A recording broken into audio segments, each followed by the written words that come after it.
Hello guys, welcome back to my channel tech online guide চ্যানেলে আপনাদের অনেক অনেক শুভেচ্ছা। সাথে রয়েছে আমি তরুণ।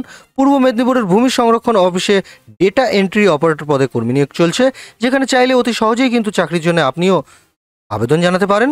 তো আরও বিস্তারিত বিবরণে জানিয়ে রাখবো এখানে কীভাবে আবেদন করবেন এবং আবেদনের সম্পূর্ণ খুঁটিনাটি বিস্তারিত। তো বন্ধুদের কাছে রিকোয়েস্ট, ভিডিওটা স্কিপ না করে পুরোটাই দেখবেন।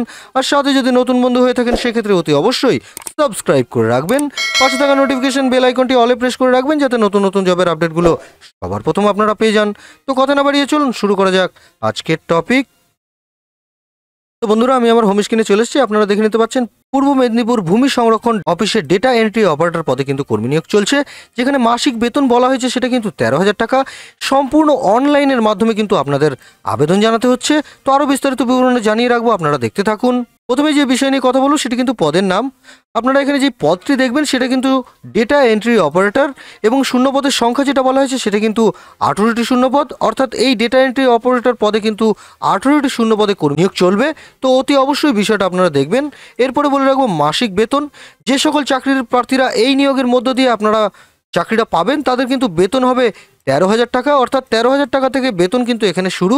তো অতি অবশ্যই বিষয়গুলো আপনারা দেখবেন, হতে পারে এটা আপনার জন্য সুবর্ণ সুযোগ। এরপরে বলে রাখবো শিক্ষাগত যোগ্যতা সম্পর্কে। পূর্ব মেদিনীপুর জেলা ভূমি সংরক্ষণ অফিসে ডেটা এন্ট্রি অপারেটর পদের জন্য আপনাদের যে শিক্ষাগত যোগ্যতার প্রয়োজন সেটা কিন্তু যে কোনো একটি স্বীকৃত শাখা বা বিশ্ববিদ্যালয় থেকে স্নাতক ডিগ্রি আপনাদের অর্জন করা থাকতে হচ্ছে। অর্থাৎ আপনারা যদি স্নাতক ডিগ্রি অর্জন করে থাকেন সেক্ষেত্রে কিন্তু আপনারা আবেদন করবেন। সঙ্গে যেটা লাগছে, যে কোনো একটি স্বীকৃত ইনস্টিটিউট থেকে কম্পিউটারের কোর্স কমপ্লিট করা থাকতে হবে। অর্থাৎ স্নাতক ডিগ্রির পাশাপাশি যদি আপনাদের যে কোনো একটি ইনস্টিটিউট থেকে কম্পিউটার কোর্স করা থাকে সেক্ষেত্রে কিন্তু অতি অবশ্যই এখানে আপনারা আবেদন জানাতে পারছেন। এরপরে যে বিষয় নিয়ে কথা বলবো সেটি কিন্তু বয়সসীমা সম্পর্কে। এখানে আপনারা বয়সসীমা যেটা দেখবেন, নিম্ন বয়স যেটা বলা হয়েছে সেটা কিন্তু 21 বছর, এবং সর্বোচ্চ বয়স কিন্তু 41 বছর। অর্থাৎ 21 থেকে 41 বছর বয়সে যে সমস্ত প্রার্থীরা থাকবে তারা কিন্তু এখানে অনায়াসে আবেদন জানাতে পারছেন। এরপর বলে থাকবো আবেদনের পদ্ধতি। যে সকল চাকরির প্রার্থীরা এই নিয়োগের মধ্য দিয়ে অংশগ্রহণ করবেন তারা কিন্তু সম্পূর্ণ অনলাইনের মাধ্যমে কিন্তু আপনারা আবেদন জানাবেন। তার জন্য আমি প্রত্যেকটা বিষয়ে স্টেপ বাই স্টেপ বলে রাখবো, আপনারা দেখতে থাকুন। প্রথমে যে কাজটা আপনারা করবেন, আমি এই ভিডিওর ডিসক্রিপশনে কিন্তু অনলাইনের লিঙ্কটা দিয়ে রাখবো। আপনারা সরাসরি কিন্তু অনলাইনের লিঙ্কে ক্লিক করবেন, সেখানে একটি পেজ আপনাদের সামনে ওপেন হবে এবং সমস্ত তথ্য দিয়ে ভালোভাবে কিন্তু আপনারা ফর্মটি পূরণ করবেন। সাথে প্রয়োজনীয় নথিপত্র যদি স্ক্যান করতে বলা হয় সেগুলোকে ভালোভাবে স্ক্যান করে আপনারা আপলোড করবেন। এরপরে ভালোভাবে আপনারা দেখে নেবেন। দেখার পর আপনারা সাবমিট বাটনে ক্লিক করে আবেদনপত্রটি কিন্তু সম্পূর্ণ করছেন। এইভাবে কিন্তু স্টেপ বাই স্টেপ করে কিন্তু আপনারা অ্যাপ্লিকেশনটা সম্পূর্ণ করতে পারেন। তো অতি অবশ্যই কিন্তু বিষয়গুলো দেখার পর আপনারা আবেদন করবেন। এরপরে গুরুত্বপূর্ণ তারিখ সম্পর্কে একটু জানিয়ে রাখি। অনলাইনের আবেদন প্রক্রিয়া শুরু হয়ে গেছে, সেটা কিন্তু 1/1/2025-এ, এবং সেটা চলবে আপনাদের 15/1/2025 অবধি। অর্থাৎ এখানে আপনারা 15 দিন টাইম পাচ্ছেন। অলরেডি 3 তারিখ কিন্তু হয়ে গেছে। তো অতি অবশ্যই কিন্তু আপনারা তাড়াতাড়ি করে অ্যাপ্লিকেশনটা করছেন। এরপরে যে বিষয় নিয়ে কথা বলবো সেটা কিন্তু নিয়োগের প্রক্রিয়া সম্পর্কে। পূর্ব মেদিনীপুর জেলা ভূমি সংরক্ষণ দপ্তরে এই নিয়োগের মধ্য দিয়ে মূলত নির্বাচনের যে প্রক্রিয়া আছে সেটি কিন্তু বেশ কয়েকটি ধাপে। প্রথমে যেটা দেখবেন সেটা কিন্তু লিখিত পরীক্ষা, তারপর কিন্তু কম্পিউটারের টেস্ট এবং তারপরে ইন্টারভিউ। অর্থাৎ এই যে 3টি ধাপ দেখছেন, এই ধাপের মধ্য দিয়ে কিন্তু আপনাদের পরীক্ষা বা টেস্ট কিন্তু নেওয়া হবে। 3টি ধাপে যদি আপনারা উত্তীর্ণ হয়ে থাকেন সেক্ষেত্রে সরাসরি কিন্তু আপনাদের কর্মী পদে নিযুক্ত করা হচ্ছে। এরপরে আমি এই ভিডিও ডিসক্রিপশনে কিছু ইম্পর্টেন্ট লিঙ্ক দিয়ে রাখবো, তার সম্পর্কে জানিয়ে রাখি। প্রথমে যেটা আপনারা দেখবেন অফিসিয়াল নোটিফিকেশন বা বিজ্ঞপ্তি, সেখানে আপনারা দেখে নিতে পারবেন, যেখানে যাবতীয় তথ্য আপনারা পেয়ে যাচ্ছেন। ভালোভাবে আপনারা তথ্যগুলো পড়ে এবং দেখে নেবেন। তারপরে সরাসরি আবেদনের লিঙ্ক আমি দিয়ে রাখবো, যেটা কিনা অ্যাপ্লাই অনলাইন লিঙ্ক, যেখানে আপনারা যাবতীয় তথ্য দিয়ে অ্যাপ্লিকেশনটা ভরবেন বা ফর্মটা ফিল আপ করবেন। তারপরে সরাসরি নিচের দিকে আর একটু নামলেই দেখতে পাবেন অফিসিয়াল ওয়েবসাইট। যদি আরও কিছু তথ্য জানার হয় সেক্ষেত্রে অফিসিয়াল ওয়েবসাইটে গিয়ে কিন্তু আপনারা ভিজিট করবেন। সেখানে নিয়মিত আপনারা ভিজিট করতে থাকলে সেখানে যাবতীয় তথ্য আপনারা পেয়ে যাবেন। কখন অ্যাডমিট দিচ্ছে না দিচ্ছে সেগুলো কিন্তু আপনারা পাবেন। অবশ্য এই চ্যানেলের মাধ্যমেও কিন্তু আমি আপনাদের সামনে তুলে ধরবো যে কখন অ্যাডমিট পাওয়া যাবে। তো বন্ধুরা, এইভাবে কিন্তু অ্যাপ্লিকেশনটা করবেন। আমি আপনাদের ছোট করে একটু অ্যাপ্লাই অনলাইন লিঙ্ক সম্পর্কে দেখিয়ে রাখি।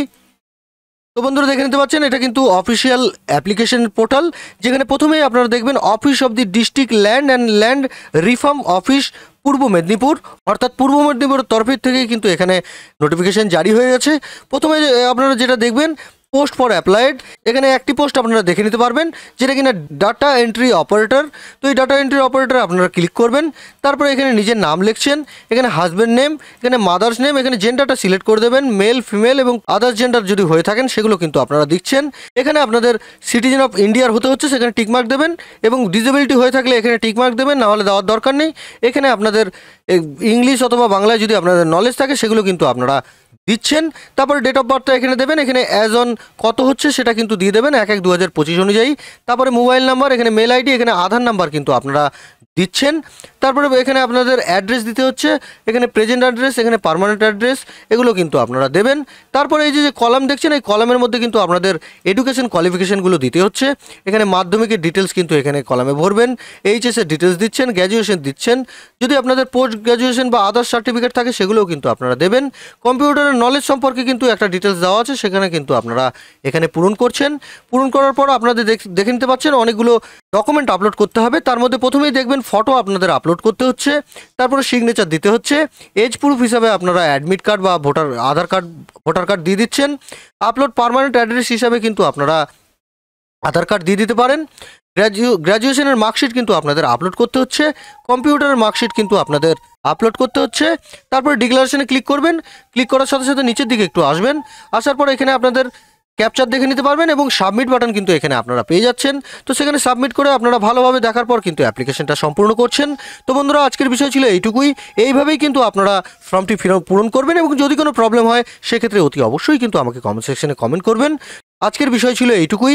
আশা করি ভিডিওটা দেখে যদি আপনাদের ভালো লেগে থাকে সেক্ষেত্রে অতি অবশ্যই কিন্তু লাইক করবেন, সাথে বন্ধুবান্ধবের সাথে প্রচুর পরিমাণে শেয়ার করবেন, যাতে নতুন নতুন বন্ধুরা দেখে অনেক উপকৃত হয়। আর যদি নতুন বন্ধু সরাসরি দেখে থাকেন সেক্ষেত্রে অতি অবশ্যই সাবস্ক্রাইব করে রাখবেন, পাশে থাকা নোটিফিকেশন বেল আইকনটি অলে প্রেস করে রাখবেন, যাতে নতুন নতুন জবের আপডেটগুলো সবার প্রথম আপনারা পেয়ে যান। তো দেখা হচ্ছে বন্ধুরা পরের একটি জবের আপডেট বা নোটিফিকেশন নিয়ে। ততক্ষণে আপনারা ভালো থাকবেন, সুস্থ থাকবেন। ধন্যবাদ।